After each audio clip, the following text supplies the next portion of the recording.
সবাইকে আরও একবার স্বাগত জানাচ্ছি আমার আরও একটি নতুন ইউটিউব ভিডিওতে। আশা করি সবাই অনেক ভালো আছেন।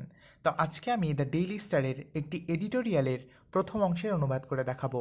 তাহলে চলুন আজকের ভিডিওটি শুরু করা যাক। এখানে বলছে political violence must be stopped immediately. ভেঙে বললে পলিটিক্যাল ভায়োলেন্স মানে রাজনৈতিক সহিংসতা মাস্ট বি স্টপড অবশ্যই থামাতে হবে বা অবশ্যই বন্ধ করতে হবে ইমিডিয়েটলি অর্থাৎ অবিলম্বে। তাহলে রাজনৈতিক সহিংসতা অবিলম্বে অবশ্যই বন্ধ করতে হবে।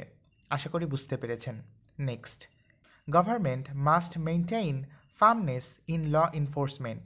ভেঙে বললে গভর্নমেন্ট মানে সরকার মাস্ট মেইনটেইন অবশ্যই বজায় রাখতে হবে, সরকারকে অবশ্যই বজায় রাখতে হবে ফার্মনেস অর্থাৎ দৃঢ়তা, ইন ল এনফোর্সমেন্ট অর্থাৎ আইন প্রয়োগের ক্ষেত্রে। ল এনফোর্সমেন্ট এর অর্থ হলো আইন প্রয়োগ।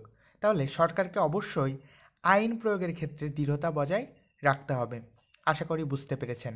নেক্সট, এখানে বলছে the rise of a new wave of political violence has raised fresh concerns among citizens. ভেঙে বললে দ্য রাইজ অর্থাৎ উত্থান, কিসের উত্থান? অফ এ নিউ ওয়েভ একটি নতুন ঢেউয়ের উত্থান, অফ পলিটিক্যাল ভায়োলেন্স অর্থাৎ রাজনৈতিক সহিংসতার।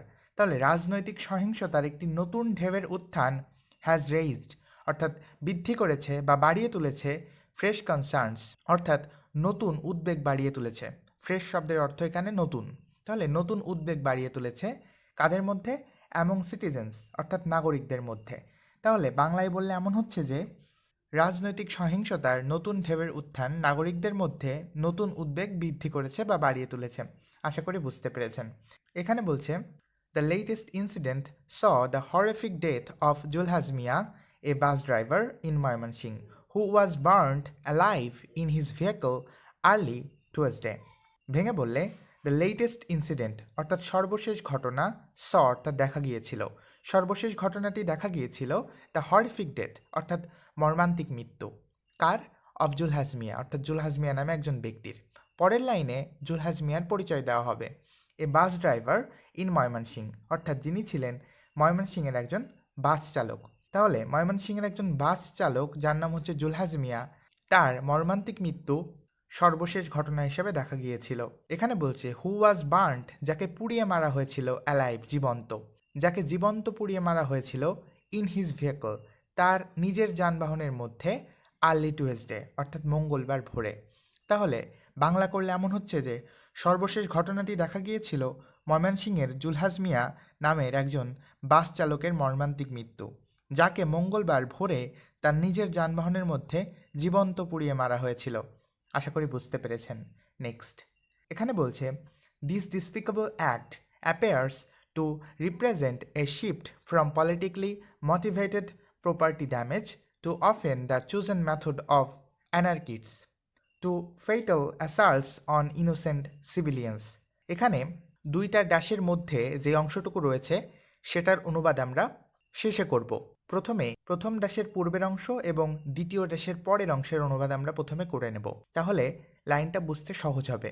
এখানে বলছে দিস ডিসপিকাবল অ্যাক্ট, এই নিন্দনীয় কাজ, ডিসপিকাবল শব্দের অর্থ হচ্ছে নিন্দনীয়। তাহলে দিস ডিসপিকাবল অ্যাক্ট এই নিন্দনীয় কাজ, অ্যাপেয়ার্স টু শব্দের অর্থ হলো মনে হয় যেন। তাহলে এই নিন্দনীয় কাজ মনে হয় যেন রিপ্রেজেন্ট অর্থাৎ প্রতিনিধিত্ব করে। কিসের প্রতিনিধিত্ব করে? এ শিফট একটি পরিবর্তনের প্রতিনিধিত্ব করে, from politically motivated property damage অর্থাৎ রাজনৈতিক উদ্দেশ্যপ্রণোদিত সম্পত্তি ধ্বংসের। তাহলে এই নিন্দনীয় কাজ মনে হয় যেন একটি পরিবর্তনের প্রতিনিধিত্ব করে। সেটা কি?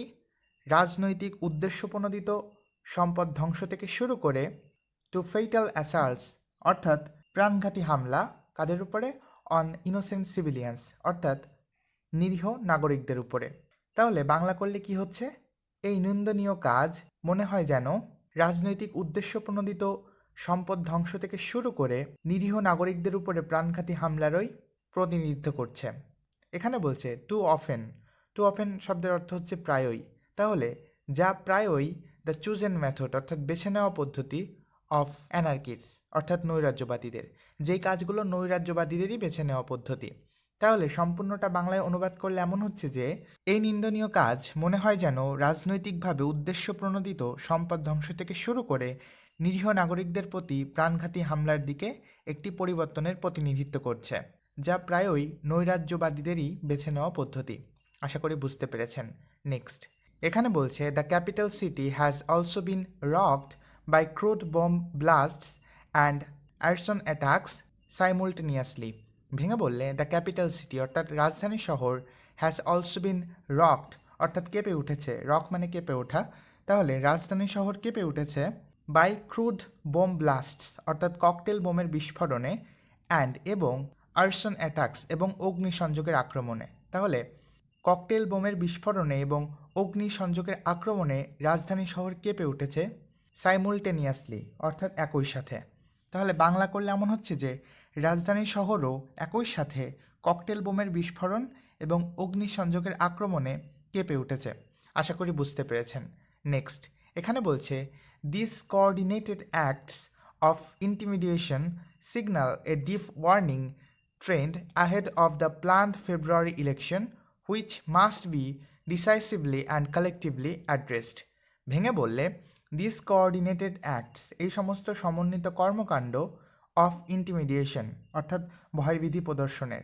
তাহলে ভয়ভীতি প্রদর্শনের এই সমস্ত সমন্বিত কর্মকাণ্ড সিগন্যাল অর্থাৎ সংকেত দেয়। এখানে সিগন্যাল ভার্ব হিসেবে ব্যবহার হয়েছে। তাহলে এই সমস্ত ভয়ভীতি প্রদর্শনের সমন্বিত কর্মকাণ্ড সংকেত দেয়। কিসের সংকেত দেয়? এ ডিপ ওয়ার্নিং একটি গভীর উদ্বেগজনক ট্রেন্ড অর্থাৎ প্রবণতার, একটি গভীর উদ্বেগজনক প্রবণতার সংকেত দেয়। অ্যাহেড অফ মানে সামনে রেখে। কি সামনে রেখে? দ্য প্ল্যান্ড ফেব্রুয়ারি ইলেকশন অর্থাৎ পরিকল্পিত ফেব্রুয়ারি নির্বাচনকে সামনে রেখে। হুইচ যা মাস্ট বি ডিসাইসিভলি অর্থাৎ দৃঢ়ভাবে অ্যান্ড কালেকটিভলি অর্থাৎ একত্রে অ্যাড্রেসড অর্থাৎ মোকাবেলা করতে হবে। তাহলে হুইচ মাস্ট বি অ্যাড্রেসড যা অবশ্যই মোকাবেলা করতে হবে। কিভাবে? ডিসাইসিভলি অর্থাৎ দৃঢ়ভাবে অ্যান্ড কালেকটিভলি অর্থাৎ একত্রে। তাহলে পুরো লাইনটা বাংলায় অনুবাদ করলে এমন হচ্ছে যে এই ভয়ভীতি প্রদর্শনের সমন্বিত কর্মকাণ্ড পরিকল্পিত ফেব্রুয়ারি নির্বাচনকে সামনে রেখে গভীরভাবে উদ্বেগজনক প্রবণতার সংকেত দেয়, যা অবশ্যই দৃঢ়ভাবে এবং একত্রে মোকাবেলা করতে হবে। আশা করি বুঝতে পেরেছেন। তো আজকের ভিডিও এই পর্যন্তই ছিল। যদি ভিডিওটা ভালো লাগে অবশ্যই একটি লাইক করবেন, কমেন্ট করবেন এবং আমার ভিডিওটি শেয়ার করতে ভুল করবেন না। সকলকে ধন্যবাদ।